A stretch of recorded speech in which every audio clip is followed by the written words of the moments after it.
हमारी students Hindi study tip channel में आपका स्वागत है। आज हम बात करेंगे रीट एग्जाम में आने वाले क्वेश्चन जो आधुनिक भारत से जुड़े हुए हैं, उसमें जो सुधार हुए थे आधुनिक भारत में, उसमें कौन कौन से सुधार हुए थे। तो ऐसे क्वेश्चन भी आपके सामने आएंगे। अगर वो क्वेश्चन आपके पढ़े हुए हैं तो आप उसको आसानी से कर सकते हैं। तो उन्हीं क्वेश्चन के हेल्प के लिए मैं आपको बताने जा रही हूँ कि जो आधुनिक भारत में जो सुधार हुए थे, कब और किसने करवाए थे, कहाँ कहाँ हुए थे। तो आज हम उसी पर बात करेंगे। तो सबसे पहला क्वेश्चन बन रहा है आपका ब्रह्म समाज पर कि ब्रह्म समाज की स्थापना कब हुई थी। तो ब्रह्म समाज की स्थापना हुई थी 1828 में। अगर आपसे यही पूछा जाए कि ब्रह्म समाज की स्थापना किसने करी थी, तो राजा राम मोहन राय ने। सती प्रथा के खिलाफ कानून। अब हम बात करेंगे सती प्रथा पर। सती प्रथा के खिलाफ कानून बना था, तो वो कानून कब बना था, यानी सती प्रथा के खिलाफ यानी उसको रोकने के लिए जो कानून बनाया गया था वो बना था 1829 में। इसी पे नेक्स्ट क्वेश्चन आपके सामने बन रहा है कि राजा राम मोहन राय कहाँ के थे। राजा राम मोहन राय बंगाल के थे, और जो राजा राम मोहन राय थे उन्होंने ही सती प्रथा के खिलाफ कानून बनाया था। इसी के ही 3 क्वेश्चन हो गए। अब आता है विधवा पुनर्विवाह अधिनियम। जो विधवा पुनर्विवाह यानी कि जो विधवा लेडी थी उनका दोबारा से जो विवाह का अधिनियम बना था वो 1856 में बना था।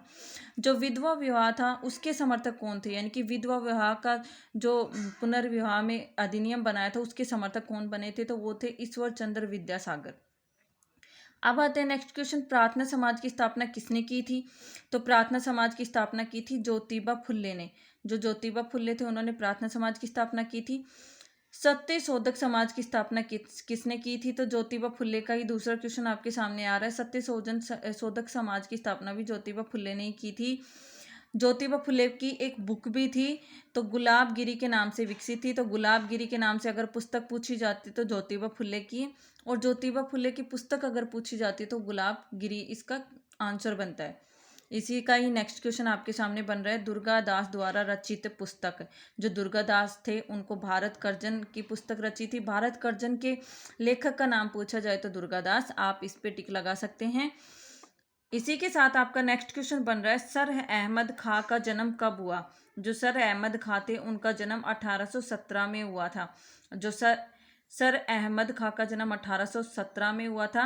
अब आता है मॉडर्न एग्लो ओरिएंटेड कॉलेज की स्थापना किसने की थी। एक मॉडर्न एग्लो ओरिएंटेड कॉलेज थी, उनकी स्थापना सैयद अहमद खान ने की थी। अगर क्वेश्चन पूछा जाए कि कब की थी, तो इसका आंसर आएगा 1875 में। अब आता है मुसलमानों को शिक्षा की मुख्य धारा में ले जाने वाले, यानी ले जाने वाला कौन था या उसका श्रेय किसको मिला।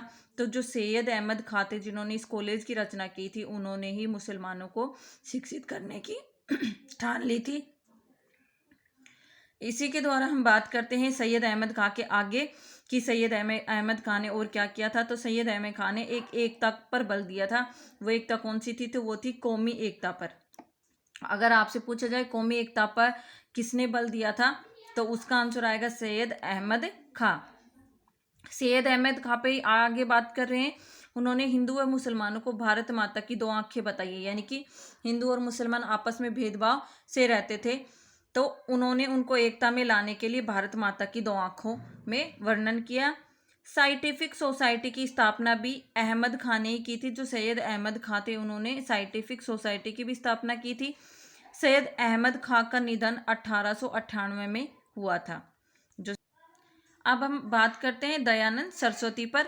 तो दयानंद सरस्वती के गुरु स्वामी विवेकानंद थे। विवेकानंद के शिष्य कौन थे, दयानंद सरस्वती, आप ऐसे भी कर सकते हो। और इन्होंने सर्वप्रथम में स्वदेश स्वधर्म स्वभाषा का प्रयोग किया था। अगर आपके पास में क्वेश्चन आता है स्वदेश स्वधर्म स्वभाषा का प्रयोग किसने किया था, तो इसका आंसर आएगा स्वामी दयानंद सरस्वती। आर्य समाज की स्थापना किसने की थी। अगर आपके सामने क्वेश्चन आता है कि आर्य समाज की स्थापना किसने की थी, तो इसका आंसर भी स्वामी दयानंद सरस्वती ही आएगा। आर्य समाज की स्थापना की महत्वपूर्ण उपलब्धि क्या थी, यानी कि अगर आपके पास में क्वेश्चन आता है कि आर्य समाज का महत्वपूर्ण उपलब्धि क्या थी, तो स्त्रियों व दलितों को वेद अध्ययन का अधिकार। अगर क्वेश्चन ये भी बन रहा है कि स्त्रियों दलितों का वेद अध्ययन का अधिकार कौन से समाज में हुई थी, तो इसका आएगा आर्य समाज। तो अब हम बात कर रहे थे ब्रह्म समाज की, सती प्रथा की, विधवा विवाह की, प्रार्थना समाज की और जो सर अहमद खां थे उनकी जो पूरी स्टोरी थी, कहाँ जन्म हुआ, कौन सी बुक, कौन सी कॉलेज की स्थापना की, और इसमें इसका श्रेय किसको मिला, और इसमें कौन सी सोसाइटी की स्थापना हुई, दयानंद सरस्वती के गुरु कौन थे, ये सारे क्वेश्चन मैं आपको इसमें बता रही हूँ इस वीडियो में। आई होप कि आप इस वीडियो को देख रहे होंगे और इसको समझ रहे होंगे, तो आपको इसके रीट के एग्जाम में आपको काफ़ी हेल्प मिलेगी। अब मैं आपको बताने जा रही हूँ आगे